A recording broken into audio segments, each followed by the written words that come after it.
Hey Eric, right now Ryan and I are about to walk you through how to bypass the switching valve and connect the syringe directly to the chip. Here are all the components that you need. First thing is this IDEX fitting, and second is this.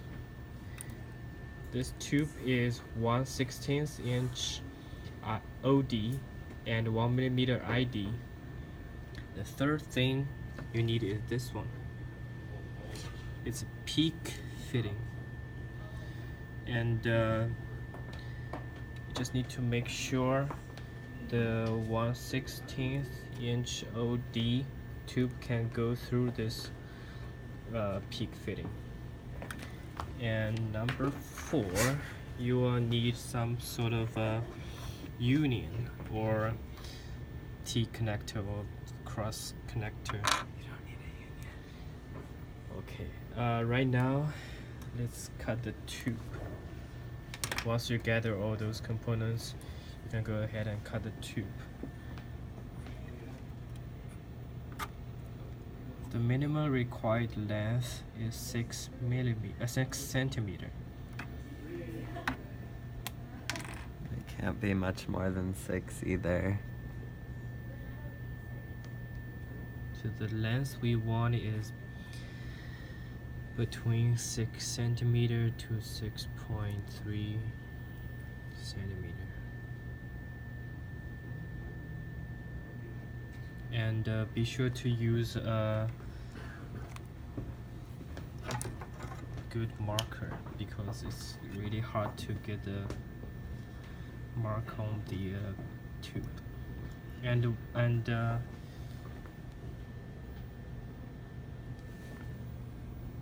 after you insert the tube into the tube cutter, make sure the blade lines up with the mark. Oh.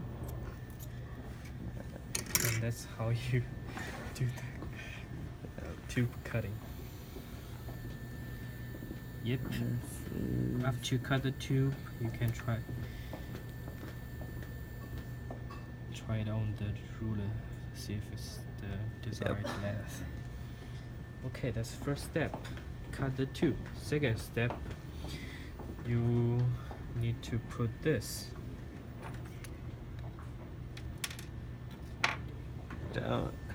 You need to put a compression fitting. Oh, that's okay. Yeah. You need to hook this fitting onto the tube like this. And then the second thing you need is this stainless steel ring.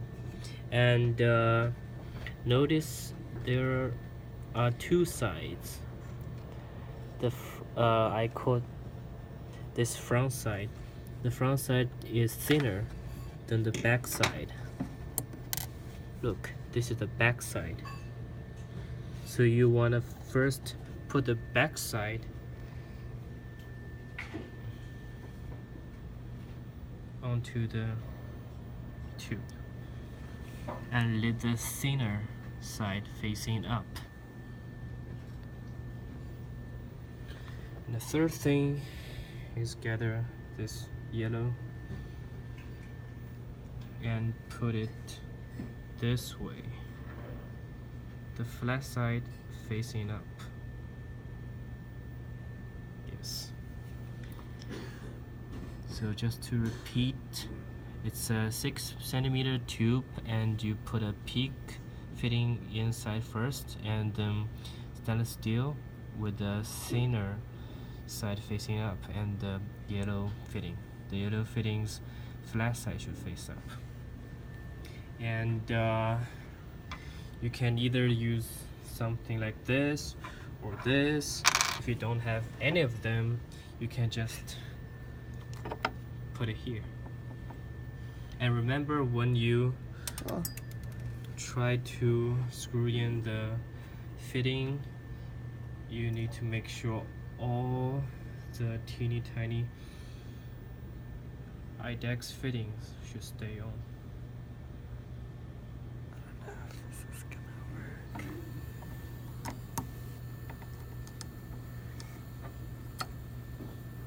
insert, make sure the tube goes all the way in. I think we're good. Yes. Make sure the tube goes all the way down to the bottom. And then you can take it out. Should I use the wrench? No need to. Hand tightening is fine. Okay. Now you can take it out.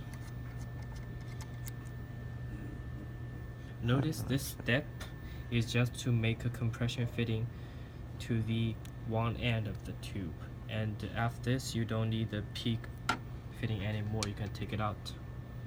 See, right now the IDEX fitting stays firmly on one end of the tube.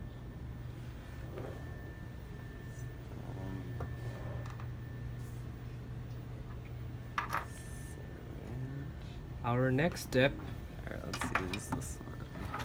is to take the syringe out.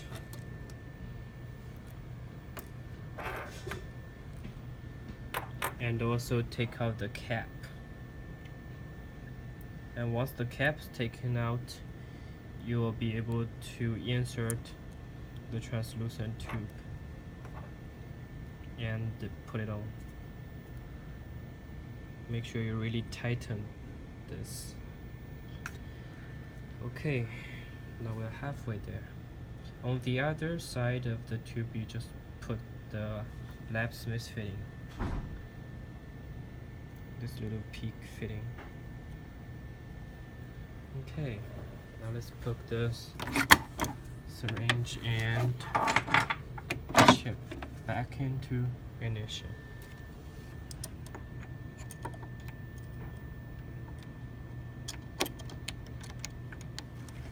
This part should be easy. Just need to put it back on, and be careful not to crimp the translucent tube.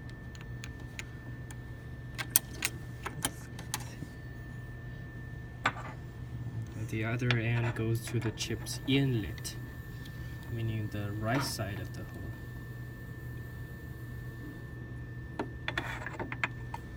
And then you just need to connect the wire. Use this 632 wrench to tighten this lab Smith fitting, and that's how